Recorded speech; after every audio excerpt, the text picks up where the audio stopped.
भारत है, इसके जो अज़ाइम हमें देखने में आ रहे थे, इसका सीपैक से क्या ताल्लुक था, इसका गिलगित बल्तिस्तान के साथ क्या ताल्लुक था, इसका शराय कराकरम के साथ क्या ताल्लुक था, और फिर ये कि इस सारे मामले में पाकिस्तान की स्ट्रेटजी क्या होनी चाहिए। तो हालिया जो कशीदगी हुई है भारत और चाइना के दरमियान, उसमें बहुत सारे सवाल पैदा होते हैं और वो बहुत सारे सवालात बल्कि ज़्यादातर का ताल्लुक पाकिस्तान के साथ भी है। तो इसी वजह से आज हम बहुत तफसील के साथ इस मामले पर गुफ्तगू करेंगे। अगर आप लोगों को याद हो तो ढोकला में जो 2016 में हुआ और अब ये 2020 में दोबारा हुआ है, तो जो बॉर्डर सिचुएशन है वो चाइना के साथ भी भारत का वही रवैया है और वो डिस्प्यूटेड टेरिटरी है और वहाँ India on end of aggression का मुजाहरा करता है।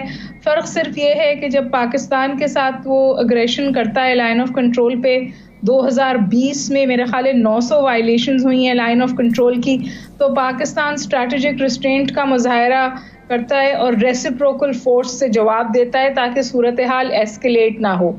नेपाल जैसा मुल्क तो समझिए बिल्कुल वो घुटने टेक देता है। अब के नेपाल ने भी थोड़ा सा रेजिस्ट किया है क्योंकि उनकी भी टेरिटरी का एक हिस्सा लेकर रोड की वहाँ पे कंस्ट्रक्शन हुई है। चाइनीज मिनिस्ट्री का फॉरेन मिनिस्ट्री का बड़ा कैटेगोरिकल स्टेटमेंट आया।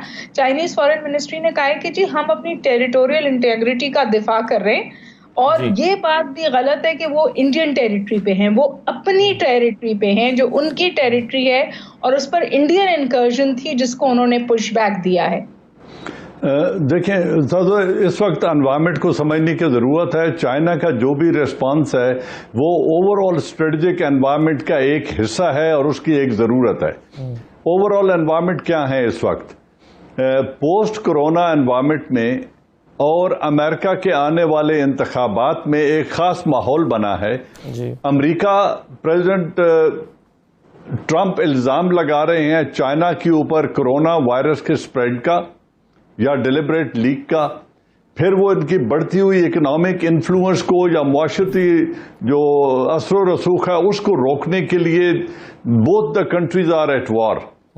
तीसरी बात, अमेरिका खुद कोविड-19 को अपने मुल्क में हैंडल करने में बहुत बुरे तरीके से नाकाम हुआ है और 1,05,000 उनके आदमी मर चुके हैं। आने वाले इंतखाबात में डोनाल्ड ट्रंप को एक पंचिंग बैग की जरूरत है जो वो चाइना को बनाना चाहता है। अब इन एनवायरनमेंट में उन्होंने इस्तेमाल करने का फैसला किया है हिंदुस्तान को, क्योंकि डायरेक्ट कॉन्फ्रंटेशन वो अवॉइड करते हैं और हमेशा करेंगे। जिस तरह हमें यूएसएसआर के खिलाफ और रशिया के खिलाफ हमें इस्तेमाल किया गया, बड़ा बेर से लेकर दोनों अफगान वार्स में जब अमेरिका यहाँ अफगानिस्तान में आया तो हमें इस्तेमाल किया गया, वसाइल मुहैया किए गए लेकिन डायरेक्ट इन्वॉल्वमेंट अवॉइड की गई। अभी इस तरह उन्होंने इस दफा हिंदुस्तान को इस्तेमाल किया है। हिंदुस्तान को उन्होंने एक एडवांटेज दिया है, बहुत बड़ा स्ट्रेटेजिक एडवांटेज दिया है, और वो है कि आप कश्मीर को 370 और 35A रिवोक कर दें।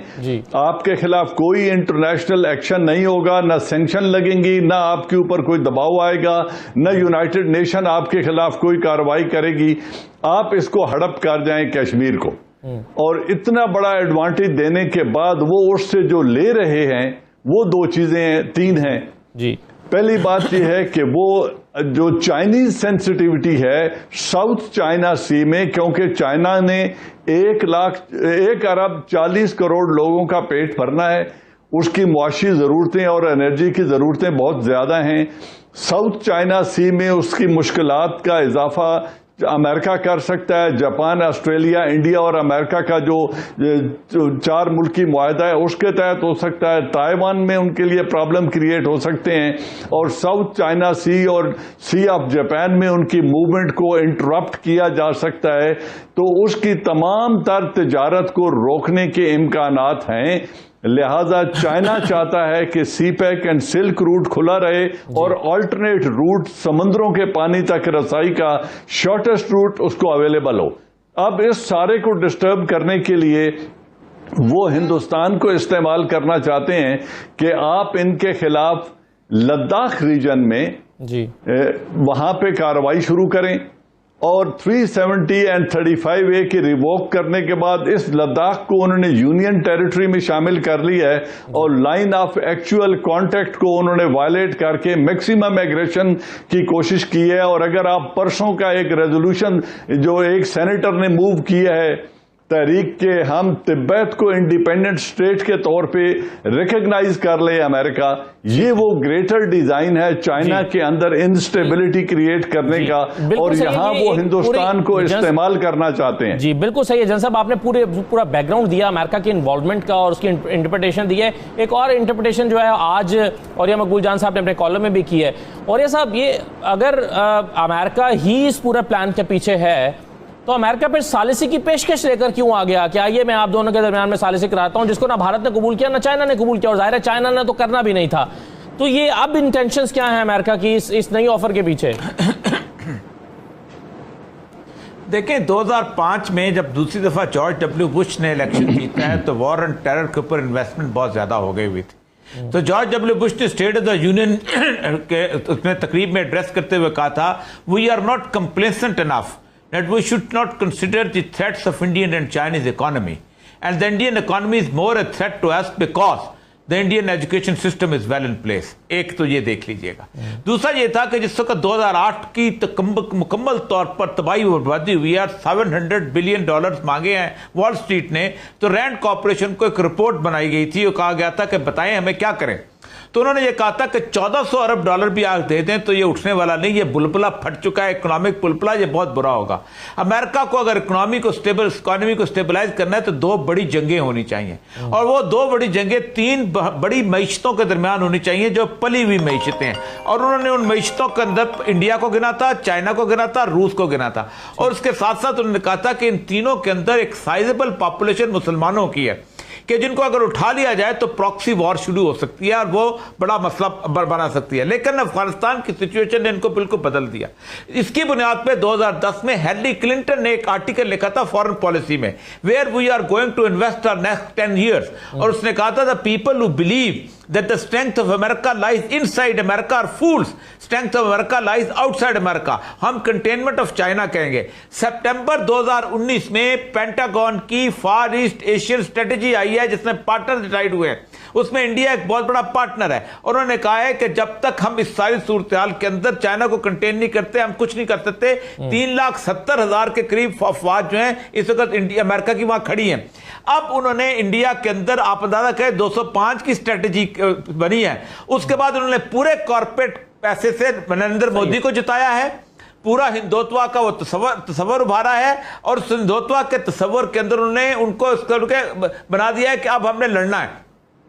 इस वक्त लद्दाख की टेरिटरी है ना, ये बड़ी अजीबोगरीब टेरिटरी। लद्दाख से पहले एक चीज मुझे जरा समझा दीजिए, दोनों में से एक ही चीज कर सकता है ना अमेरिका, या तो अमेरिका चाइना के खिलाफ इंडिया की पुष्टपनाही करके उसको अपने मकासद के लिए इस्तेमाल कर सकता है, या फिर ये कर सकता है कि दोनों को लड़ाकर यानी इंडिया को जंग में धकेलकर पैसे कमा सकता है अपने हथियारों के जरिए। दोनों चीजें बैक वक्त तो नहीं कर सकता अमेरिका। नहीं देखें, मसला सला ये होगा कि इस वक्त चूंकि चाइना एट वॉर तो है और चाइना की इकोनॉमिक कमर तो टूटने की सूरत हाल होगी। इसमें एक बड़ा अजीब गरीब है, अगर ये वॉर जोन बन जाता है ये लद्दाख का इलाका तो चाइना का सीपैक अगले कई सालों तक खत्म हो गया ना। आप बेशक सुलह करवा लें, कुछ करा लें, तोपें खड़ी रहेंगी, ये खड़ा होगा। देखिए मैं सीपैक के तो मैं लद्दाख की टेरिटरी बताऊं आपको, 1842 के अंदर रंजीत सिंह जो था उसने यहां पर एंटर हुआ था और चांग का शेख से बाप होता था, उसने उस वक्त उनको पीछे भगा दिया था और वादी लेह पे कब्जा कर लिया था। फिर उसके बाद हुआ जाता जब अंग्रेज आए तो अंग्रेजों के जमाने में ये पूरा इलाका जो था इंसर्जेंसी चल रही थी, वो इज्जत बेग जो था वो उसने मूवमेंट चलाई हुई थी, मुसलमानों ने लैदा हो गए हुए थे, तो उन्होंने जॉनसन लाइन बना दी थी 1945 तक ये रही ऐसी चीज और चाइना को नहीं पता था, जाहिर बात है वहां इंसर्जेंसी चल रही। जैसे ही मौदतुंग जीता है उसने वो लिया है अपना चांग का शेख से इक़्तिदार लिया है, उन्होंने 11 साल लगा के रोड बनाई है और उस रोड का इंडिया को पता नहीं चला। 1949 में नेहरू ने कहा ये तुम क्या कर रहे हो, ये तो हमारी टेरिटरी है। उस पर 1965 ने जाके चाइना ने हमला किया था और 37,000 स्क्वायर किलोमीटर अक्सर चीन का इलाका कब्जा कर लिया था इसका और उसके ऊपर अपने नक्शे में जाहिर कर दिया था। चाइना का अपना नक्शा चल रहा है, ये वो इलाका है जो बेआबाद है, लेकिन इस इलाके में अगर जंग शुरू हो जाए तो आप सोचें कि पाकिस्तान का सी पैक जो है वो उसी तरह है जैसे कारगिल पे आप जाके बैठ गए थे और मसला बंद हो गया था। दूसरा डिस्प्यूट है सिक्किम का। सिक्किम का डिस्प्यूट ज्यादा अहम है। सिक्किम का डिस्प्यूट यह है कि ऊपर एक है चिकन नेस्ट नेक, वो जिसे कहते हैं बांग्लादेश के ऊपर एक 16 मील की पट्टी है। वो पट्टी अगर चाइना की तोपें वहां खड़ी हो जाए तो 7 रियासतें इंडिया की ऐसी हैं, त्रिपुरा है, मिजोरम है, नागालैंड है, सिक्किम है, जहां आजादी की मूवमेंट चली है, वो कट जाती हैं और वहां पर इस वक्त फटा शुरू हुआ है। नेपाल ने कहा है कि देखो हम गोरखे थे, हमारी वजह से तुम्हारी फौज चलती थी, अब पीछे हट जाओ, हम पीछे हट जाओ। वहां एक और सिचुएशन बन गई है। बुनियादी तौर पर इंडिया को उन्होंने उलझा दिया है और इंडिया का जो हिंदू है वो समझता है देवता उतरेगा और वो उसको अभी भी परसों तरसों में पढ़ रहा था, उनके सारे जितने बड़े थे ना पंडित वो कह रहे थे ये कलयुग आ गया है, कलयुग में ये युद्ध है, ये आखिरी लड़ाई है, हिंदुत्व का परचम काबल कंधार में लहराएगा।